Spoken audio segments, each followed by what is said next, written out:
جوانوں آؤ میں تمہیں ایک غریب صحابی کی زندگی کی درد بھری کہانی سناتا ہوں۔ رسول کریم صلی اللہ علیہ وسلم کے ایک غریب صحابی تھے۔ وہ صحابی جو صبح کو کھاتے تھے شام کے لیے نہیں ہوتی، شام کو کھاتے تھے صبح کے لیے نہیں ہوتی تھی۔ ایک دن رسول کریم صلی اللہ علیہ وسلم نے حال دریافت فرماتے ہوئے پوچھا، اے صحابی وقت کیسا گزر رہا ہے، زندگی کے دن کیسے گزر رہے ہیں؟ صحابی نے عرض کی، یا رسول اللہ میرے رشتہ دار امیر ہیں مگر میں غریب ہوں، میری غربت کی وجہ سے کوئی بھی میری طرف توجہ نہیں کرتا، میری غربت کی وجہ سے کوئی مجھے دعوت پر نہیں بلاتا، کوئی مجھے ولیمے پر نہیں بلاتا، کوئی مجھ سے میرا حال چال نہیں پوچھتا، میرے سینے کا بوجھ بڑھ جاتا ہے، سینے کا بوجھ ہلکا کرنے کے لیے کوئی میرے پاس نہیں آتا، اس لیے کہ میں غریب ہوں اور میرے رشتہ دار عزیز و اقارب امیر ہیں۔ اللہ اکبر! غریبوں کے جہاں میں وقت بھی رک رک کر چلتا ہے، غریبوں کے جہاں میں وقت بھی رک رک کر چلتا ہے، کبھی صبح نہیں ہوتی اور کبھی شام نہیں ہوتی۔ محبت بھری گفتگو ہو رہی ہے، صحابی اور میرے کریم نبی کے درمیان محبت بھری پیار بھری گفتگو ہو رہی تھی۔ میرے کریم نبی صحابی کے دکھ درد سن رہے تھے، صحابی کے سینے کا بوجھ ہلکا کرنے کے لیے، غموں کا بوجھ ہلکا کرنے کے لیے میرے کریم آقا محبت بھری باتیں کر رہے تھے اور صحابی کی جان میں جان چلی جا رہی تھی۔ اتنے میں حضرت جبریل علیہ السلام اچانک نبی کریم کی خدمت میں حاضر ہوئے۔ محبت بھری پیار بھری گفتگو ہو رہی تھی میرے کریم نبی کے ساتھ کہ اچانک حضرت جبریل علیہ السلام میرے نبی کی خدمت میں حاضر ہوئے۔ جبریل علیہ السلام نے عرض کی، یا رسول اللہ میں لوح محفوظ سے ہو کر آ رہا ہوں، یہ جو آپ کا غلام بیٹھا ہے آپ کے سامنے، جس سے آپ محبت بھری باتیں کر رہے ہیں، پیار بھری گفتگو فرما رہے ہیں، یہ جو آپ کا غلام ہے نا، یہ کل ظہر کے بعد مر جائے گا۔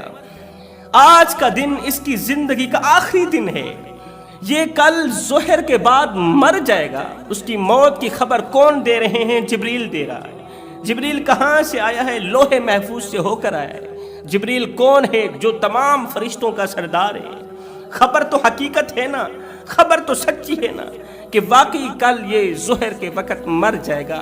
یہ خبر دیتے ہوئے حضرت جبریل علیہ السلام واپس چلے گئے۔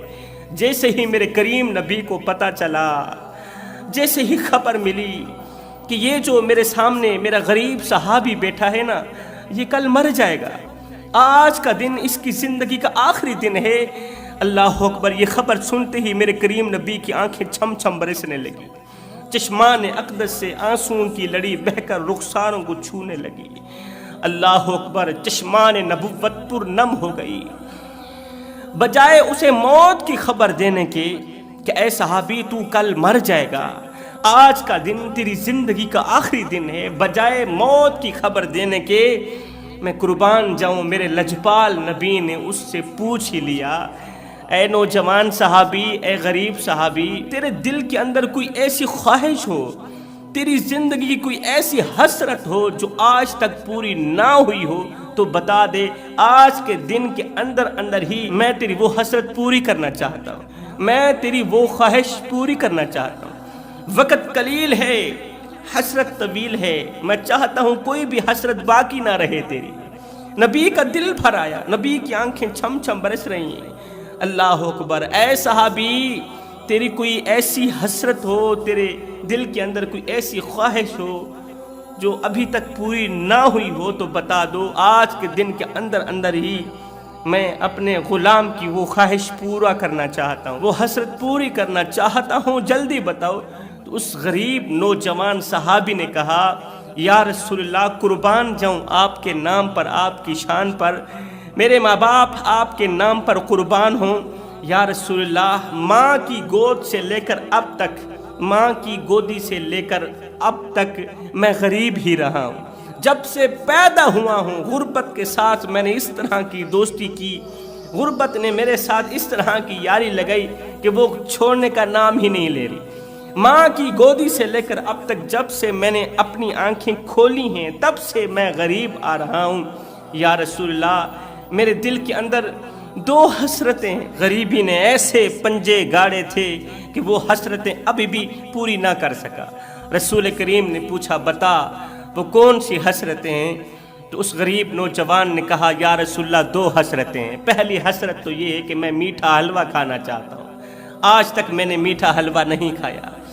دوسری حسرت یہ ہے یا رسول اللہ میں جوان بھی ہوں اور آپ کا غلام بھی ہوں، کاش کہ مجھے نیک بیوی مل جائے، نیک سیرت بیوی مل جائے۔ میری دوسری خواہش، دوسری حسرت، نیک سیرت بیوی مل جائے۔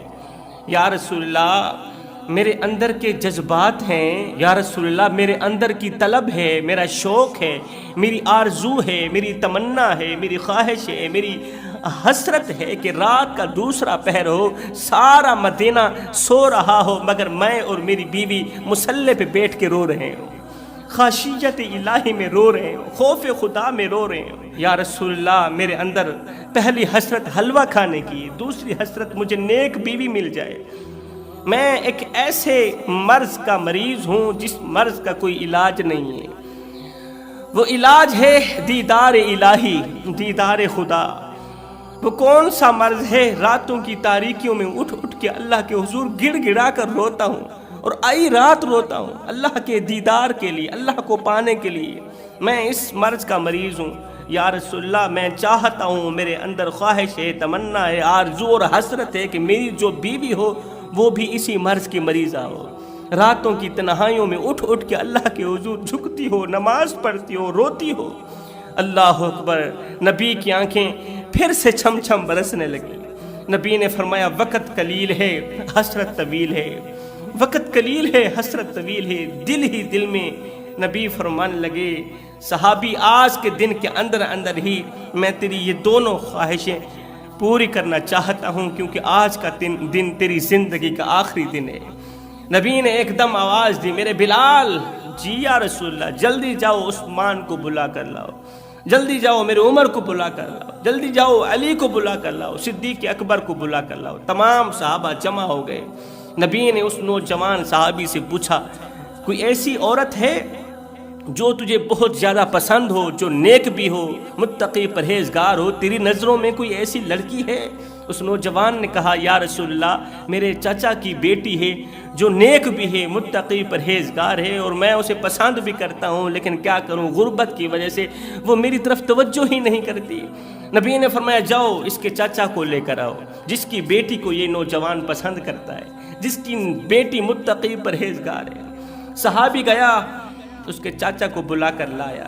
چاچا حضور علیہ السلام کی خدمت میں ہاتھ باندھ کے کھڑے۔ نبی نے فرمایا صحابی مبارک ہو، میں نے تیری بیٹی کا رشتہ طے کر دیا ہے، اور آج کے دن کے اندر اندر ہی نکاح ہوگا۔